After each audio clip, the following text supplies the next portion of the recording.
दोस्तों, आज इस वीडियो में हम जानेंगे कि USB हार्ड ड्राइव कैसे बनती है और बेसिकली इसमें होता क्या क्या है।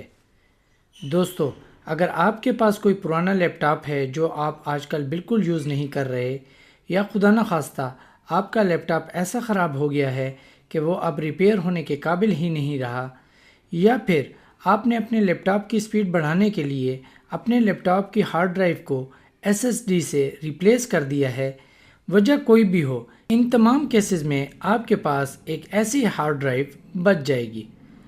अब आपने करना क्या है, मार्केट जाना है और इस किस्म का एक USB केस ख़रीदना है।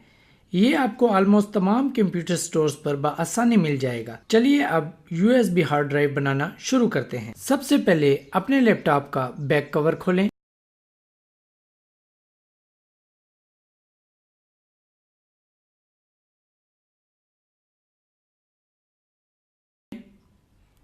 मेरे लैपटॉप में हार्ड ड्राइव इस पोजीशन पर है। आपके लैपटॉप में ये किसी और पोजीशन पर हो सकती है। खैर, हार्ड ड्राइव की लोकेशन कोई भी हो, आप उसे लैपटॉप से आराम के साथ अलग कर लें। अब आपने जो USB केस लिया था उसे ओपन करें और निहायत आराम के साथ ये क्लिप हार्ड ड्राइव के साथ लगा दें।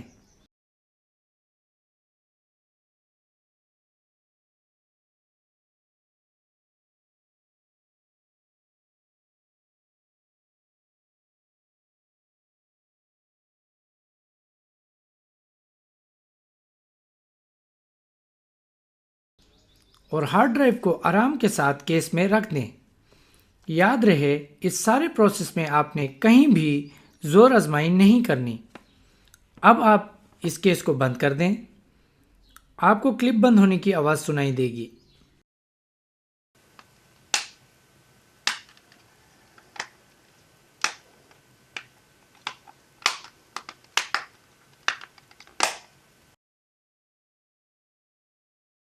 लीजिए, आपकी USB हार्ड ड्राइव तैयार हो गई है।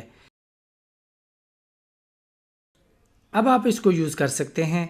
अब इसमें आप चाहे डेटा ट्रांसफ़र करें या इसको अपनी बैकअप ड्राइव के तौर पे इस्तेमाल करें। यहाँ एक और बात बताता चलूँ कि आपकी ये USB हार्ड ड्राइव मार्केट में अवेलेबल तमाम USB हार्ड ड्राइव से बेहतर है, क्योंकि लैपटॉप में हमेशा अच्छे क्वालिटी की हार्ड ड्राइव यूज़ होती है, जो कि अमूमन 7200 RPM की होती है, जिसकी रीड एंड राइट स्पीड बहुत अच्छी होती है। इसके अलावा इसका ब्रांड भी अच्छा और रिलायबल होता है, जबकि मार्केट में अवेलेबल USB हार्ड ड्राइव ना सिर्फ लोअर स्पीड की होती है, बल्कि उसका ब्रांड भी कोई खास अच्छा नहीं होता। दोस्तों, अगर आपको हमारी ये वीडियो पसंद आई हो तो प्लीज़ लाइक और शेयर कीजिएगा, और अगर अभी तक आपने हमें सब्सक्राइब नहीं किया तो प्लीज़ सब्सक्राइब कीजिए, ताकि इस तरह की मज़ीद मालूमाती वीडियोज़ आप तक पहुँचती रहें। वीडियो देखने के लिए बहुत बहुत शुक्रिया। अल्लाह हाफिज़।